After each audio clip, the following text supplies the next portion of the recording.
Kuna hii barua ya siri iliyovuja, barua ambayo imevujishwa na watu ambao wanawatakia mema baadhi ya viongozi wa Chama cha Demokrasia na Maendeleo.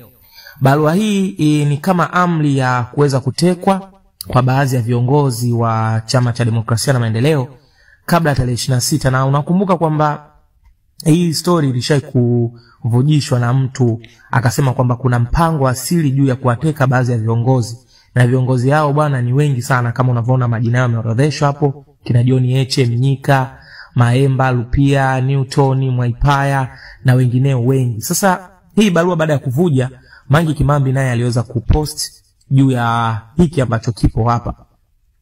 Na nukuu kile alichokisema Mange Kimambi, anasema Samia akatoa oda kuwa viongozi wote wa Chadema wakamatwe. Huu ni uonevu gani jamani? Watu mmewafungia kufanya siasa, mmefreeze bank account za chama, mmewafunga minyololo, hawawezi hata kuongea na wananchi, na bado mnaenda kuwaweka lock up. Kweli Tanzania ina mfumo wa vyama vingi au ni chama kimoja?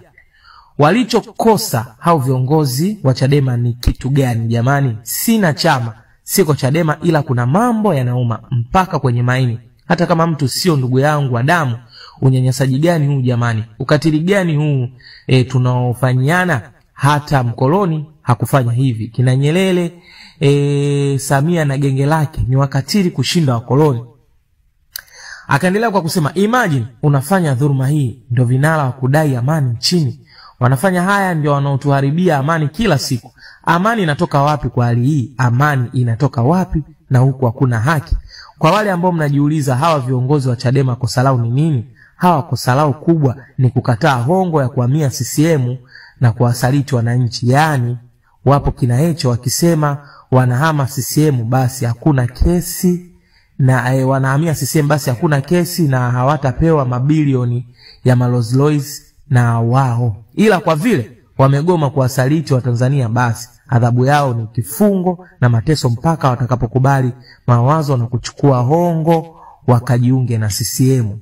Tanzania tarehe 29 Oktoba, msipotoka ndani mmekwisha. Hii ndio definition ya dictatorship. We have to save our country. Lazima tuikomboe nchi yetu tarehe 29. Sasa baada ya Mange Kimambi kuandika hivi, hii barua ilimfikia John Heche ambaye yeye ndio target kubwa, ambao kama unavyoona kwenye list hapo yeye kawekwa kwenye verses, kawekwa namba 1. Yani huyu yeye ndo wa kwanza. John Heche aliandika hivi: tunajua mna mipango mibaya zidi yetu kuliko hata huu.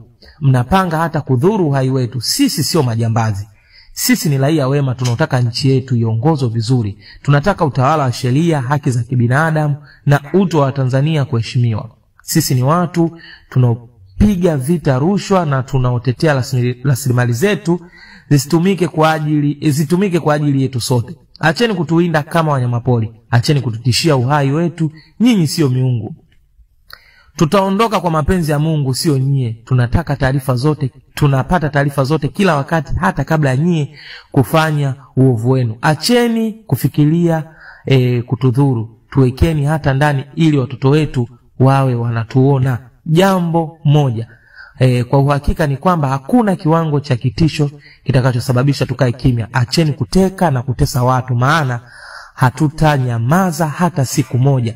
Vita dhidi ya uonevu sasa ni Watanzania wote, na kwa uhakika ushindi mbele yetu ni mkubwa mno. Watanzania dhidi ya genge dogo la Watanzania dhidi ya genge dogo la Watanzania watashinda muda so mirefu. Sasa huu ndo ujumbe wa Mange Kimambi pamoja na John Heche ambao wao wameweza kunukuu hapo. Kuna mtu wa taarifa na mtu ambaye ameorodheshwa. Mange Kimambi kapita kivyake na John Heche kapita kivyake, lakini kila mtu ana msimamo wake. Huku John Heche akionyesha kwamba hateteleki wala hashtuki issue za kutekwa, na Mange Kimambi yeye akiendelea kuhusia watu na kuhusia taifa tarehe 29 watoke waende wakaandamane. So hii ni barua ya siri na imevuja. Nani kavujisha? Drop comment, subscribe.